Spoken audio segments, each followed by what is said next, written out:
ভয় পায়নি, ছাত্র শিবির আগামীতেও ভয় পাবে না। একই সাথে বর্তমান সময়ে বিএনপি এবং জামাত ইসলাম তাদেরকেও সতর্ক করছি, আপনারা কোন সন্ত্রাসী গ্রেফতার হওয়ার পরে যে সুপারিশ করেন, এই সুপারিশ বন্ধ করেন।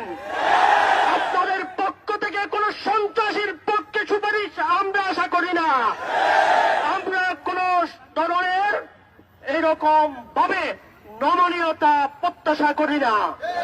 আপনাদের নমনীয়তার কারণে, আপনাদের সুশীল কারণের কারণে বর্তমান সরকার খুব দ্রুত সময়ে অন্তর্বর্তীকালীন সরকার একটা নির্বাচনের সরকার হয়ে যাচ্ছে, বিপ্লবী সরকার হচ্ছে না। আমরা আপনাদেরকে বিপ্লবী সরকার হিসেবে দেখতে চাই।